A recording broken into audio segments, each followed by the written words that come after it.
성경은 좀 어둑한 역사를 말해주고 있습니다. 역사적 상황은 BC 597년에 바벨론 현지에서 포로 생활하고 있는 여호야긴과 그의 권속 제사장들 선지자들을 포함하여 약 3023명의 유다인들이 바벨론의 포로로 잡혀간 그 상황에서 이제 예레미야를 통하여서 1호의 메시지를 주는 것입니다. 이스라엘에게도 암담한 역사가 있었듯이 우리나라도 일제 36년에 그 어두운 역사도 있었습니다. 그럼 밝은 역사만 역사냐? 그렇지 않습니다. 어두움도 역사긴 역사인 것입니다. 그래서 조숙한 귀환을 장담했던 거짓 선지자들의 사상에 깊이 만연되어 있는 유다 백성들에게 사신들을 통하여 보낸 예레미야의 1호와 권면의 메시지를 담고 있습니다.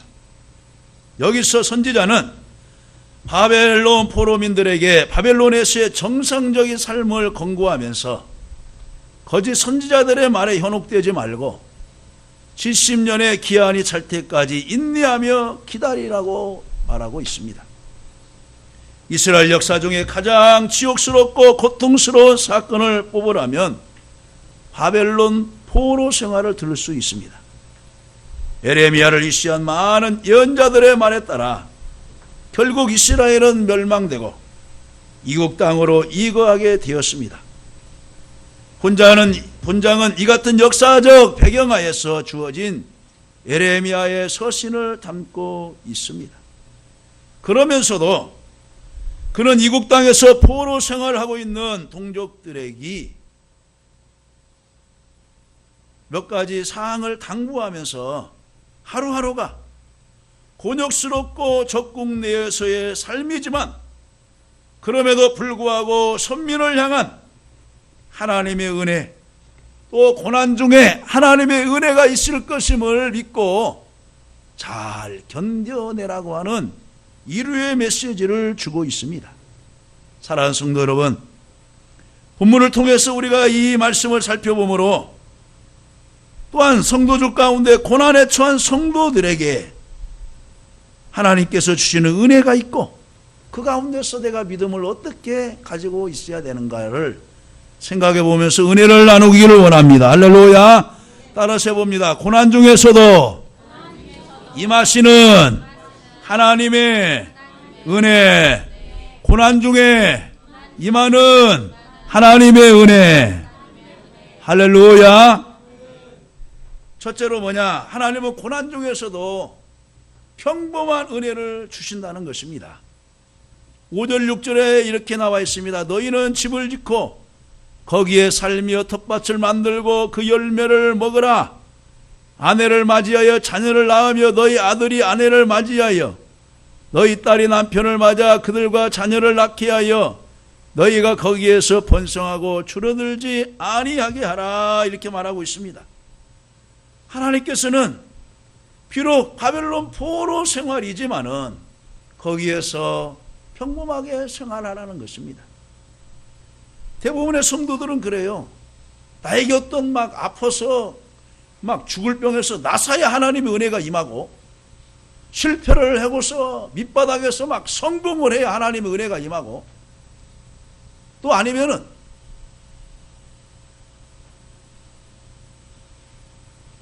새 집을 사가지고 막 넓은 집으로 이사가야만이 하나님의 은혜가 임한 줄 알고 자동차도 좋은 자가용 타고 다녀야 하나님의 은혜가 임한 줄 압니다. 그렇지 않아요. 하나님은 평범하면서도 주신 은혜가 놀라우리라 믿습니다. 할렐루야. 너희는 집을 짓고 그랬어요. 집을 짓고. 바벨론 포로 생활인데 무슨 마음으로 집을 짓겠습니까?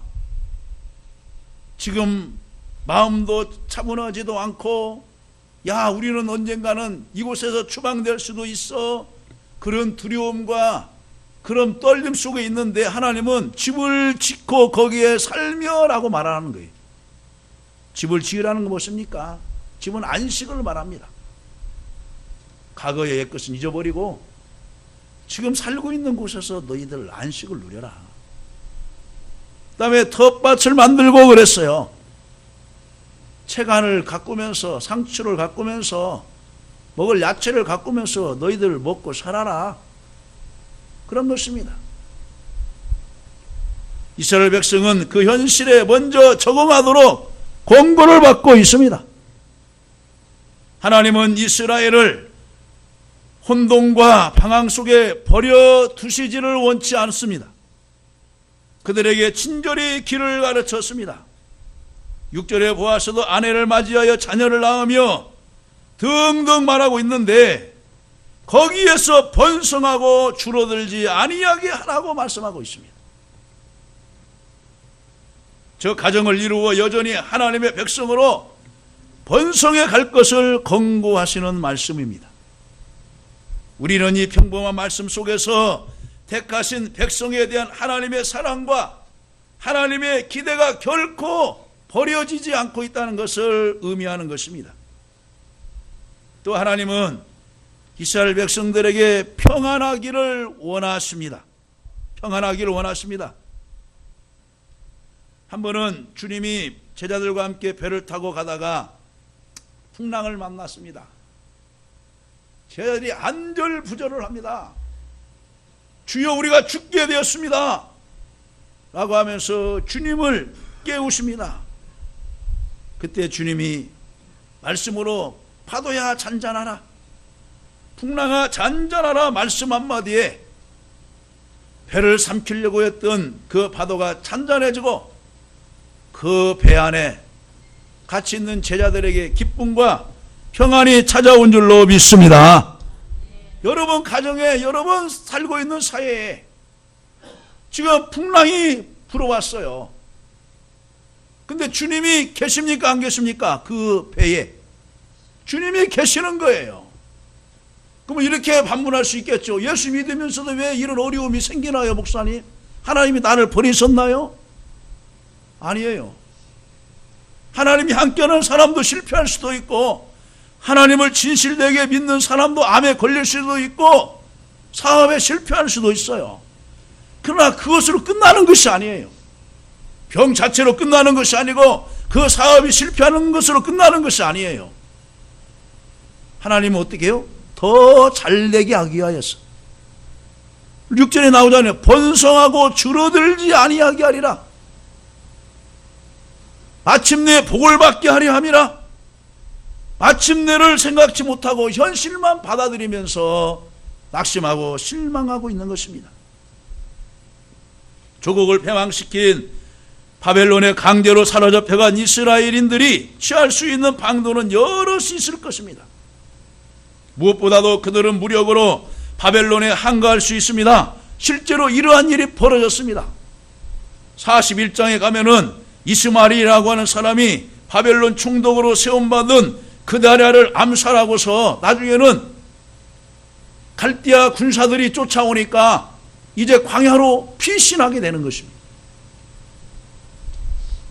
이스라엘의 역사에 있어서도 저 유명한 마사다 항전을 주도한 하시딤이나 테러와 게릴라전을 펼친 세로 땅들은 모두 무력을 통해서 이스라엘을 로마로부터 해방시키고자 꿈꿨는데 다 실패하고 말았어요. 그런데 예수님은 어떻게 했습니까? 받아들였어요. 세금을 낼 때도 가이사의 것은 가이사에게, 하나님의 것은 하나님에게 라고 하면서 왜 우리가 지금 로마의 압정을 받아야 되는 것인가를 이스라엘 백성들에게 진히 깨닫게 하시게 하신 말씀이에요. 그리고서 회복의 때는 하나님만이 아시니, 그때는 하나님만이 아시니 너희들은 보혜사 성령을 기다리면서 약속한 것을 기다리면서 기도하라, 이렇게 말씀하고 있습니다. 그 대신 도리어 바벨론의 법과 지리에 순종하라는 것입니다. 뿐만 아니라 고향 땅에서 고국에서 하던 대로 평상시와 같이 집도 짓고 텃밭도 가꾸고 결혼도 하고 별다름 없이 생활하라는 것입니다.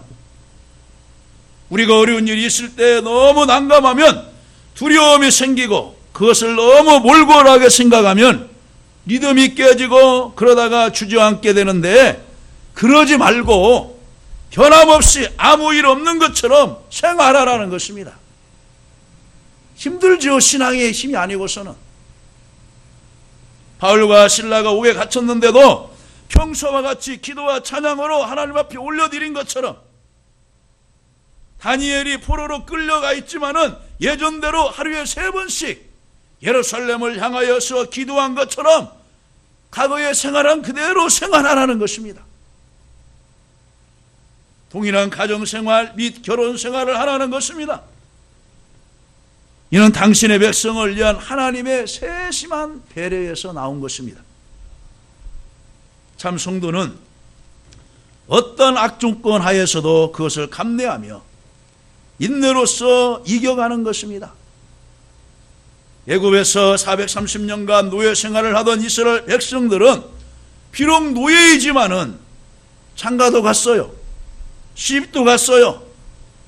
그러면서 하나님의 때를 기다렸습니다. 야곱도 삼촌 라반의 집의 모습으로 있으면서 20년을 지냈지만 하나님의 때를 기다리면서 나중에는 그 삼촌 라반이 많아지는 그 양과 가축 때문에 이제 야곱을 싫어하는 거예요. 이때 하나님이 개입을 하죠. 무시를 당하고 마음에 괴로움이 있어도 참아내었던 것입니다. 우리는 전과 다름없이 정상적으로 생활하면 고난을 이기게 되고 거기에서 면역력이 생기게 되고 승리할 줄로 믿습니다. 두 번째는 무엇이냐? 자신을 돌아보는 은혜를 주십니다. 7절을 봅니다. 너희는 내가 사로잡혀 가게 한 그 성읍의 평안을 구하고, 지금 너희는 지금 사로잡혀 가고 갔었다는 걸 알아라는 거예요.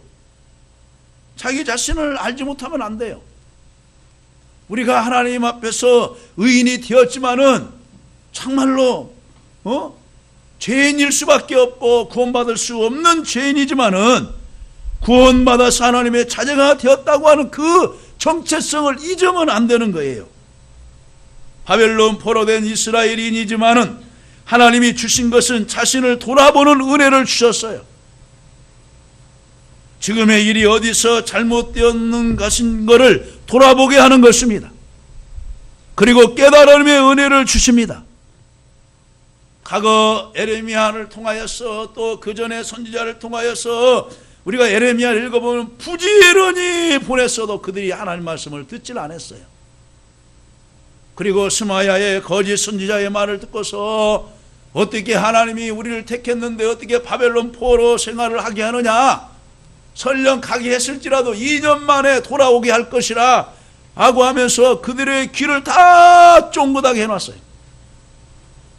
과거 거짓 선지자에게 좋은 일만을 일어날 것을 듣고 가슴에 찔리는 말을 귀담아 듣지 않았던 때를 지금에 와보니 어리석은 것임을 알고 이들이 후회하는 것입니다. 자기 자신을 돌아본 것 중에 중요한 것은 하나님을 의지하고 기도하는 것입니다.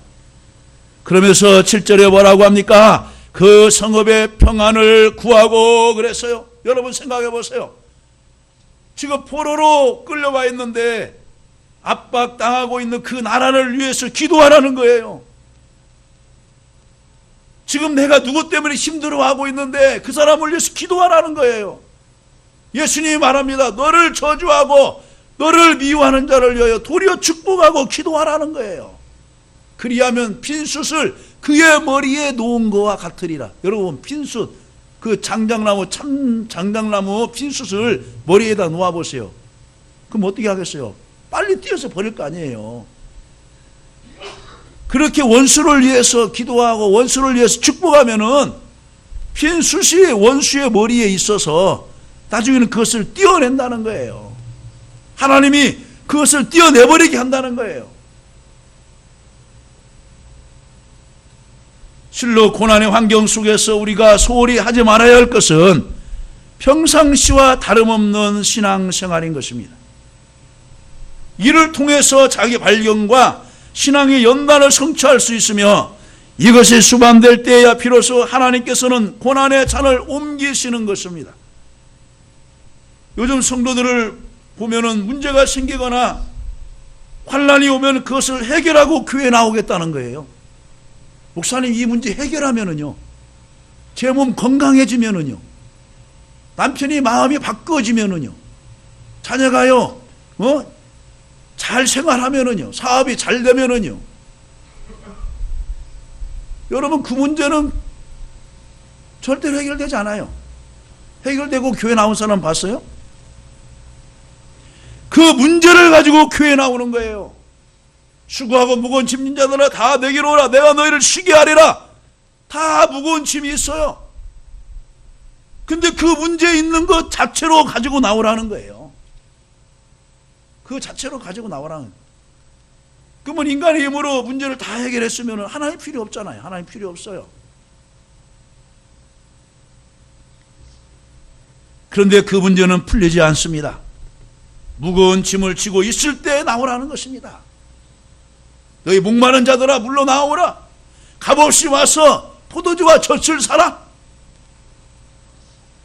그래서 수가성의 여인이 있는 자체로 주님 앞에 나왔고, 또 삭개오가 있는 자체로 주님 앞에 나왔어요. 38년 된 환자가 병 있는 그 자체로 주님 앞에 나왔어요. 가나안 여인이 귀신 들린 딸을 두고서 그대로 나왔어요. 제 귀신 들린 딸 정신 말짱하면요, 그때 가 데리고 나오게 해요. 그렇지 않았어요. 그 딸은 놓아두고 자기가 먼저 나왔어요.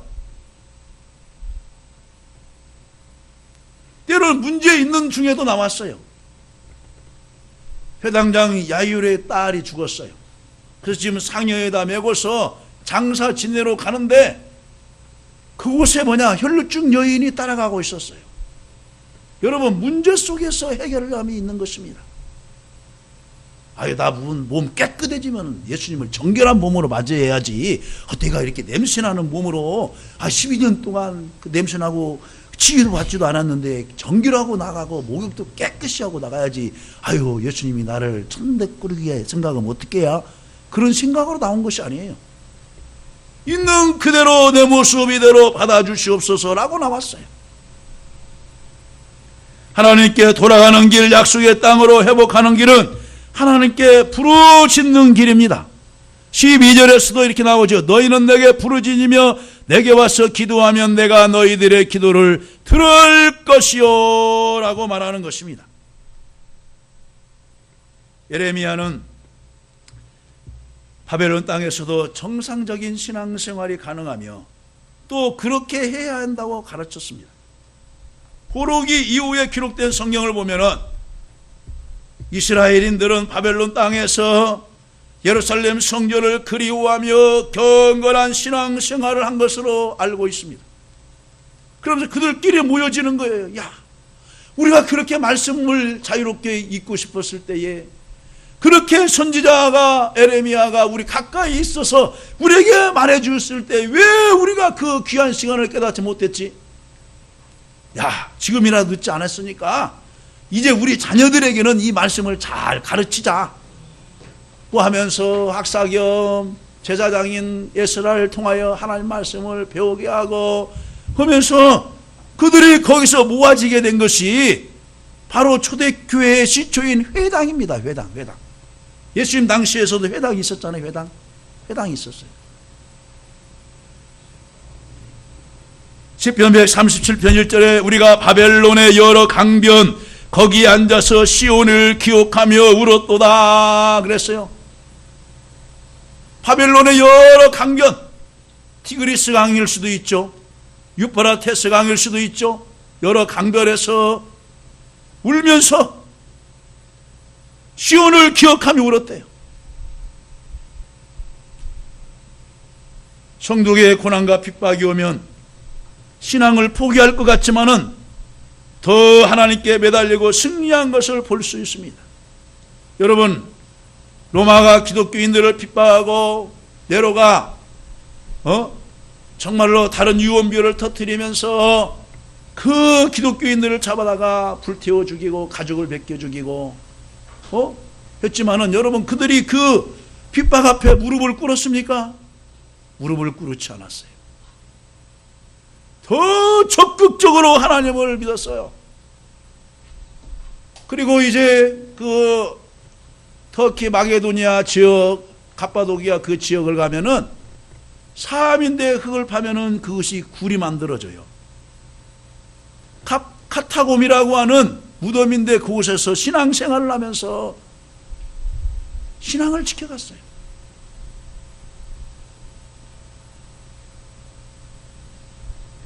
우리 일제 때 봅시다. 신사 참배에 거부하면서 순교한 목사님들, 평신도들이 얼마나 많아요. 영광에 가면은 염상교회가 있어요. 77명이 6.25 때 그 법성포 그 앞바다에다가 돌과 돌로 성도들을 묶여가지고 파도가 들어왔을 때 물이 이제 밀물들 때 다 밀어서 쳐 죽였어요. 그래가지고 그 교회 앞마당에는 77명의 그 순교자 탑이 있어요. 목사님을 이시해서 그 장로님, 평신도들이 핍박을 가하는데도 공산 압정에 손들지 아니하고 신앙을 지키면서 죽어갔어요.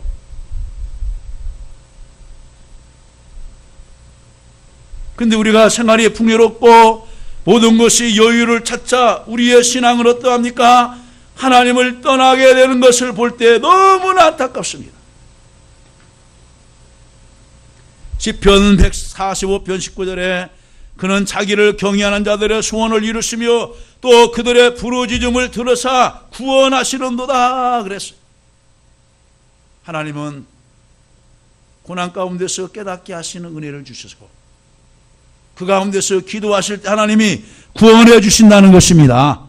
또한 145편 17절 말씀 보면 여호와께서는 그의 모든 행위에 의로우시며 그 모든 것에 은혜로우시도다 말하고 있습니다. 하나님은 고난도 주시지만은 그 행위가 은혜로우시고 또 은혜도 주신다는 거예요. 깨닫기를 주님의 이름으로 간절히 축원합니다. 다음에 세 번째는 무엇입니까? 고난 가운데서도 소망의 은혜를 주신다는 것입니다.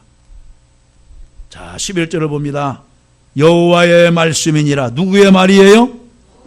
하나님의 말씀이라는 거예요. 여호와의 말씀이니라. 또 4절 하반절에서도 이와 같이 말씀하시니라. 뭐라고 말합니까? 너희를 향한 나의 생각을 내가 아나니 평안이요 재앙이 아니니라. 너희에게 미래와 희망을 주는 것이니라 그랬어요. 이해가 안 가죠. 지금 바벨론 포로로 지금 끌려와 있는데 하나님이 장차 평안과 미래를 주겠다는 거예요. 희망을 주겠다는 거예요. 아니, 하나님 이곳으로 오기 전에 주시죠. 여러분 안 주려고 했습니까? 예레미야를 통하여 그렇게 줬잖아요. 희망의 메시지를 주었어요. 경고의 메시지를 주었어요. 근데 그들의 그 말씀을 받아들이질 않았어요. 그런데 하나님은 포기하지 않으시고 계속해서 너희를 향한 나의 생각을 내가 하나니 평안이다, 소망이다, 장래 희망을 주게 하는 것이다, 이렇게 말씀해 주고 있습니다. 70년이나 되는 포로 생활을 지탱시켜주는 것은 회복의 소망의 말씀입니다. 하나님께서 주신 고난의 시간을 통과하기만 하면 본토로 돌아갈 수 있다는 소망이 쉽게 좌절하며 공포에 빠질 수 있는 환경에서 그들을 지탱시켜주는 힘이었습니다. 먼 장래의 일처럼 보이나 반드시 성취시켜주시는 하나님의 약속을 소망 중에 신뢰했습니다. 요컨대 그들은 하나님의 말씀이 곧 소망인 것입니다. 이 사실을 확증시키기 위해서 본문에서는 여호와의 말을 거듭 약속과 연관시키고 있습니다. 소망 없는 악인은 그 환난에 엎드러질 수밖에 없습니다. 그러나 의인은 죽음의 형국 가운데서도 말씀을 붙잡음으로써 소망을 가지며 피를 위한 그것으로 인하여서 회복의 날을 맞이할 수 있다는 것입니다. 시편 16편 2절에 내가 여호와께 아뢰되 주는 나의 주님이시오니 주밖에는 나의 복이 없나이다. 시편 62편 5절에 나의 영혼아 잠잠히 하나님만 바라라. 물은 나의 소망이 따라서 해보겠습니다. 그로부터 나오는도다. 하나님께로부터 소망이 나온다는 거예요. 그러면서 나의 영혼아 잠잠히 하나님만 바라라. 가만히 있고 그냥 뒷짐지고만 하나님 바라는 것이 아니에요. 인간의 도리를 다 해놓고 열심히 일하고 열심히 노력하고 열심히 공부하고 한 다음에 최종 하나님 앞에 모든 것 맡겨드립니다. 하면서 하나님 앞에 잠잠히 기다리는 거예요. 이것은 겸손한 사람인 것입니다. 잠언 14장 32절에서도 악인은 그의 환난에 엎드러져도 의인은 그의 죽음에서 소망이 있느니라 그랬어요. 하나님은 그의 백성에게 소망을 주시려고 때를 기다리십니다. 회복의 날을 기다리시는 아버지의 사랑이 바로 여기에 있습니다. 여러분 가운데 이 고난이 언제 벗어나지? 언제 나에게서 떠나가지? 생각할 수 있습니다. 그러나 반드시 하나님께서 여러분에게 소망과 미래와 희망을 줄 줄로 믿습니다. 한창 정치활동을 왕성하게 하던 루스벨트는 39세 무렵 갑자기 몸에 마비 증세가 나타났습니다. 더 이상 걸을 수가 없어서 쇠붙이를 고정시키고 휠체어를 타고 다녀야 했습니다. 그런 절망에 빠져 한동안 방에 틀어박힌 채 문조차 열지를 않았습니다. 그러자 부인 엘레나 여사가 매우 안타깝게 여겨 휠체어를 태워 정원으로 산책을 시켰습니다. 여보, 비가 온 뒤에는 반드시 이렇게 맑은 날이 온 것처럼 당신의 인생도 그렇게 될 거예요. 그러자 루스벨트는 한숨을 쉬며 탄식했습니다. 하지만 나는 불구자잖아요. 나는 앞으로 걸을 수도 없을지 몰라요. 그래서 당신 고생이 몇 갑절이 될 텐데 그래도 당신은 나를 사랑하겠소 라고 루스벨트가 엘레나 여사에게 말하는 거예요. 그때 엘레나 여사가 뭐라고 대답했는지 아십니까? 무슨 소원한 말씀을 그렇게 하세요? 그럼 내가 지금까지 당신의 2다리만 사랑했단 말인가요? 루스벨트는 아내의 손을 다시 한번 굳게 잡으며 희망의 눈물을 흘렸습니다. 그리고 아내의 격려에 큰 용기를 입어 육신의 2다리는 장애가 되었지만 마음은 다시 일어날 수 있었습니다. 그의 연약함이 오히려 강인한 희망과 꿈을 만들었습니다. 마침내 루스벨트는 장애인의 몸으로 미국 역사상 32대 대통령에 당선되고 사선을 역임했어요.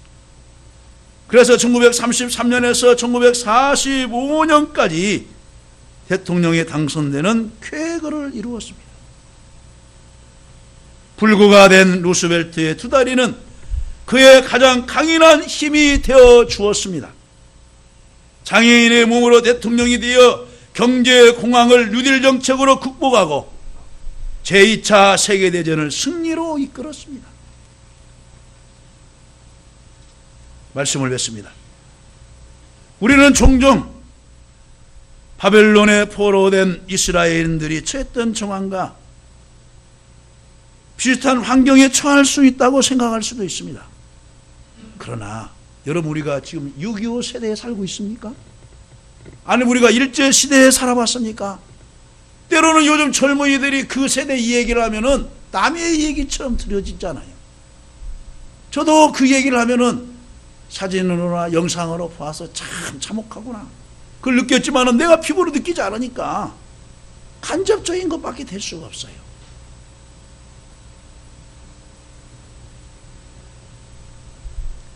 이때 믿음 없는 자처럼 현실의 한계 상황에 절망하거나 이탈된 생활을 하지 마시고 도리어 현실에 충실하면서 이 고난의 때, 어두움의 때가 지나가기를 소망하면서 하나님께 기도하고 의연히 대치하면서 여러분의 앞날에 이 루스벨트 대통령처럼 희망과 웃음이 꽃피고 다른 사람들에게 희망을 주면서 살아가는 저와 여러분 되시기를 주님의 이름으로 간절히 축원합니다.